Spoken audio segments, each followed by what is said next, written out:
Am I the a-hole for telling my brother that maybe he's getting a visit from karma? I have a brother who has laid off from his software job almost a year ago. He hasn't been able to find anything since, and has been complaining on LinkedIn asking people for help. He tried Uber and food delivery, but hated it. Months ago, I told him to simplify his resume and apply for retail or fast food jobs, but he keeps using his tech resume because he thinks it impresses people. After a year of searching, it's clear that it doesn't. Now he's asking if he can move in with me because he has to sell his house before it goes to foreclosure. I told him no, partly because he has always looked down on me for getting married, and for neither me nor my wife having fancy tech jobs with benefits. My wife thinks he is arrogant and a player because when he was doing well in his career, he'd always bring around a different woman, and my wife had to pretend to be polite while knowing none of those relationships would last. I told my brother that he should look for a small apartment. He complained that even the cheaper apartments are around $2,500 a month now, and he feels like he'd just be throwing that money away. I explained that my house is already chaotic with 3 kids, and adding him and all his stuff would only make things crazier. He suggested he could buy a shed and store some of his things in a garage until he gets back on his feet. He also mentioned that the commute from my place would be long, but I should understand that he's already weighed the pros and cons, and he thinks he can make it work. I told him I've weighed the pros and cons too, and it's not going to work. When he sells his house, he needs to find somewhere else to live, because he's not moving in with us. He told me he'd remember this and that I didn't help him when he was at his lowest. I reminded him that I don't recall him ever helping us when we were struggling, so maybe karma is paying him a visit now. Now for the top comments. Not the a-hole, but based on the way you talk about him in this post, it also sounds like you don't like your brother. I'm kinda wondering why I thought you'd let him move in with you in the first place. Maybe his ego? I don't know. Man, you definitely don't like your brother, eh? That's another reason I don't have to have him live with me. You're the a-hole. I already know I'll get downvoted, so go ahead. Look, you have every right not to let him move in with you. That's fair. You have your own family to worry about. But your question is whether or not you are the a-hole for telling him that he is getting a visit from karma. Yes you are. And you know you are, which is why you are asking the question. A non-a-hole response to his equally wrong and out-of-line comment would be, I'm sorry you feel that way. I wish I could help, but I really can't. Instead, you elected to shove a knife in and twist it. Whether or not your brother deserves this is immaterial. One is an a-hole based on one's own actions. Your actions were poor. Not the a-hole. You should have bit your tongue and not made that karma comment. But the main thing is that he cannot just demand of you what he does.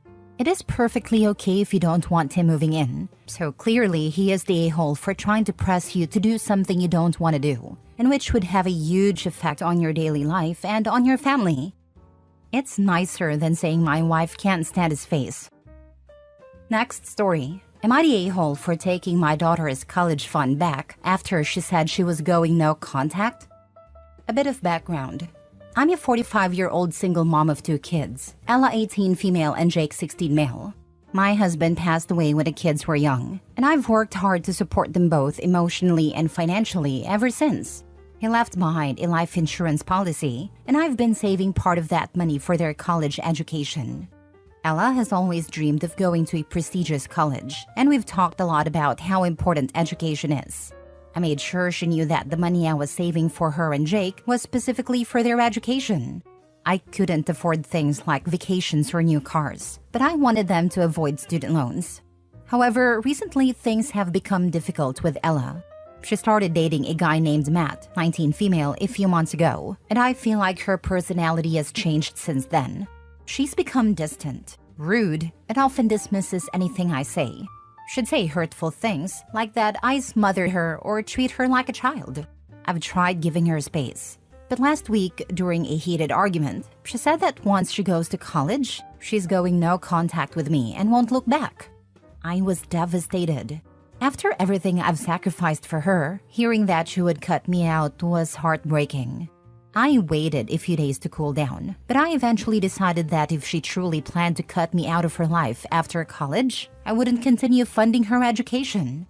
I told her that if she wanted to go no contact, she should consider her college fund off the table, and I would split it between Jake and myself for other things.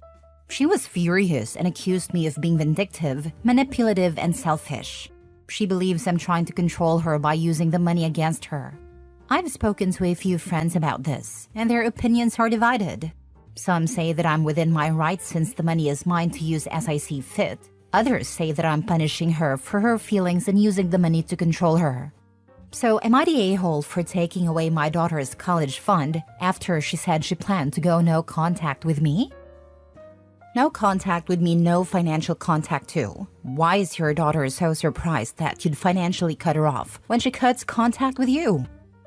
I have this feeling the new boyfriend is stupid enough to think OP is going to transfer hundreds of thousands of dollars to the daughter to pay for a full college degree. Money that I'm sure he has plans for, and it's not the daughter's tuition and board. That's what I thought too. He wants to cut out the other influences on her, then manipulate her to get the money. If she comes around on the no-contact approach, that's okay, but be wary of him trying to get her to wrest control of the funds in one bite. Depending on how twisted he is, they could fake a breakup, only for her to ask for financial independence a month later. This is not meant to throw shade at OP's daughter. Young love is just more easily exploited than most parents want to realize. There are two big questions here. 1. Is it the new boyfriend's influence? Or 2. Is there an ongoing underlying issue with you and your daughter that you're either not mentioning or not addressing? Of course, we had arguments in the past, but not out of the ordinary. I believe her boyfriend is a bad influence. My best guess is boyfriend knows about the fund. Let her know you have always controlled it, that you sacrificed to not dip into it, that it's never been her money, and how she thinks she could even go to college while not having contact with you about that. I'm not going to weigh in on this because I feel there is not enough context for it. But, OP, there's a good chance your daughter is being abused/manipulated. It sounds like the boyfriend is isolating her. Please keep an open mind that she might be a victim of manipulation. Next story. Am I the a-hole for telling my stepmom she's not an incentive for me to change my last name? My parents were never married, so I, 16 male, have my mom's last name. She passed away when I was 5.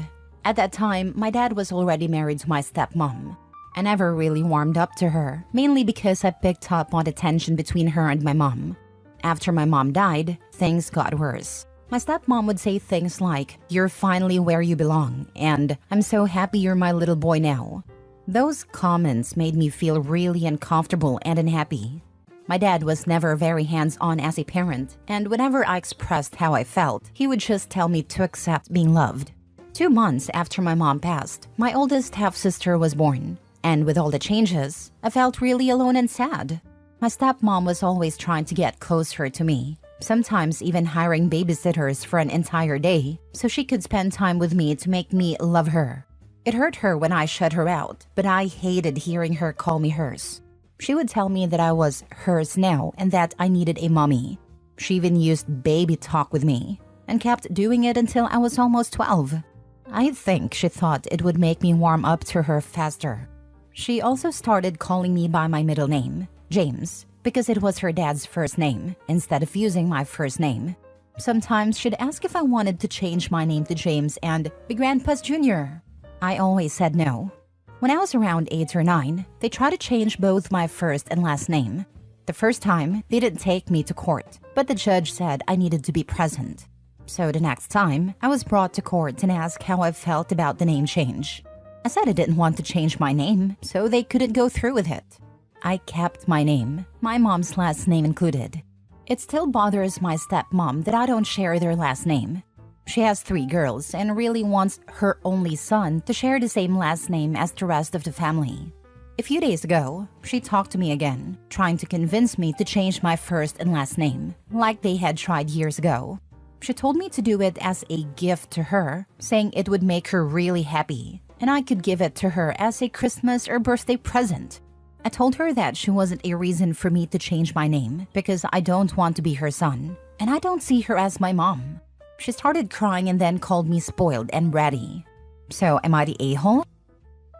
Not the a-hole. Your stepmom is going to push you into going very low contact after you are of age.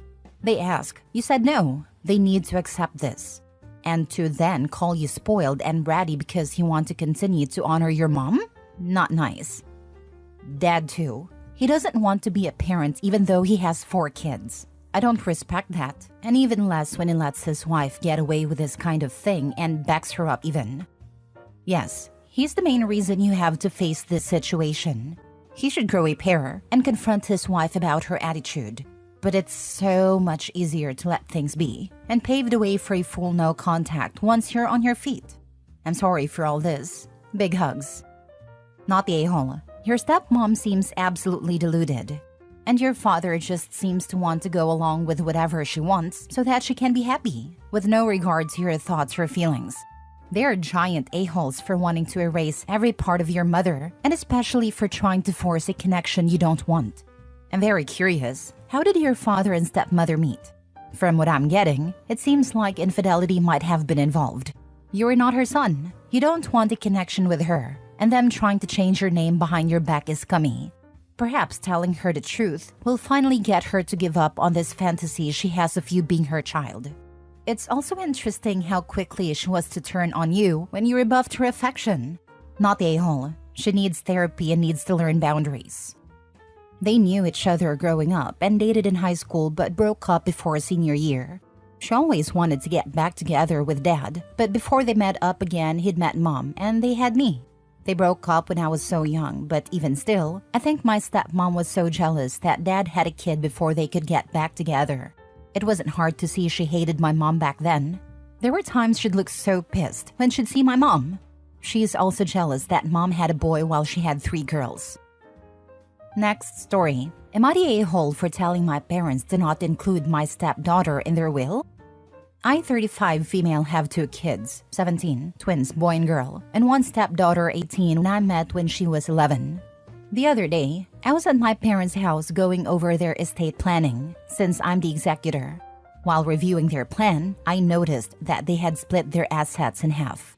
1 half for me and my 2 siblings, and the other half to be evenly distributed among their grandkids, including my stepdaughter. The estate isn't huge, but the amount each grandkid would get is still pretty substantial, thank new car money. I asked my parents about it, and they said they wanted to be fair. While I thought that was very generous of them, I told them I don't think it was necessary for my stepdaughter to be included, and that it would be better to split the inheritance between their 5 biological grandkids. When we got home, my husband told me he had overheard my conversation and said I was being an a-hole for excluding his daughter and potentially alienating her from the family. I explained my reasoning. My stepdaughter is the only child/grandchild/niece on her mom's side, and she's well taken care of. Her grandparents on that side own multiple properties. Her uncles are financially well off and live in a high cost of living area, and there's a good chance she won't have any cousins. Essentially, she's already set up for a life financially. On the other hand, my parents' estates would be split among 5 grandkids, and their collective net worth is significantly lower than my husband's family. I also asked him if his parents had included my kids in their estate planning, but he refused to answer. Despite my reasoning, he still called me an a-hole and accused me of not caring about his daughter's future. I believe I was just trying to be fair and look out for my kids and their cousins. So am I the a-hole? Not the a-hole. Everyone is in their feelings about it instead of looking at the actual facts. Your parents have 5 grandkids outside of her. Your parents can always leave her sentimental items. Your stepdaughter will get a large inheritance to herself. Your children aren't in your husband's parents' will. The last one being the biggest one. Why is it okay for them to exclude your children, but not the reverse? We don't support the Hippocratic Oath here. My mom plans on giving her a family heirloom jewelry set that is her birthstone, which I think is nice and thoughtful. It's not that I want to completely exclude her, I just feel it would be more meaningful towards my nibblings and kids. So then she's not left out. I'd ask your husband the exact question I ask. Why is he holding your parents to different standards than his own parents? Not the a-hole. You stated your opinion and it doesn't sound like you pressured them. I think your parents are kind, and it could be explained to your stepdaughter so her feelings wouldn't be hurt. Your husband needs to answer your question. Is your stepdaughter more important to him than his children with you? Does he not care about their future? If the stepdaughter's relatives' money was split with your children, it sounds like your future would be more secure. But I think it would be unfair to expect her relatives to share with unrelated children, and I would think they would not want to do so. I didn't pressure them. I just told them I didn't think it was necessary. I didn't even go into the details with them and left it at that. Nothing was changed over the course of our meeting. She is also set to receive a family heirloom jewelry set from my mom that happened to be her birthstone, which I thought was nice. And I don't expect them to share their assets with my kids. It's only ever been brought up with my husband because of this argument. I know she's set to receive a large portion, including 2 houses, because I saw some paperwork while cleaning my husband's office. It's a bit out of date, so I don't know if there's been an update, but it was drafted and I saw it shortly after he and I got married. I didn't bring it up to him then because I didn't expect my kids to be included. Last story. Am I the a-hole for suing my best friend of 13 years after he pushed me into his shark-infested waters as a prank? I, 27 male, have been best friends with M, 27 male, for 13 years, and we've always been super close. Last week, we went on vacation to a beach state, and everything was going great, until something happened that changed everything. We were hanging out near a pier, taking pictures. There were hammerhead sharks in the water, clearly visible but far enough away that they weren't a direct threat. Suddenly, out of nowhere, my friend shoved me into the water. I freaked out, screaming, thinking I could die. Thankfully, a lifeguard pulled me out right away, but I was absolutely terrified. When I got out, I saw my friend laughing and filming the entire thing. I couldn't believe it. I didn't even say a word. I just went back to the hotel, packed my things, and finished the trip on my own. Later that night, he sent me the video, still making fun of the whole thing. I felt completely humiliated and betrayed. He had literally put my life in danger for a joke. When I got home, I spoke to a lawyer and decided to sue him. I used the video as evidence and he was served papers yesterday. He called me furious, saying it was just a joke and that I'm overreacting after 13 years of friendship. So am I the a-hole? Not the a-hole. He's a prick. He shouldn't have endangered 13 years of friendship by scaring the heck out of you and possibly injuring you for chuckles. I read a story some years ago about a bridesmaid who pushed the bride into a pool as a joke. Bride broke her neck and was left paralyzed. It's not funny to do pranks like that. Not the a-hole. People really don't realize how dangerous falls or pushing someone can actually be, especially with dangerous surroundings.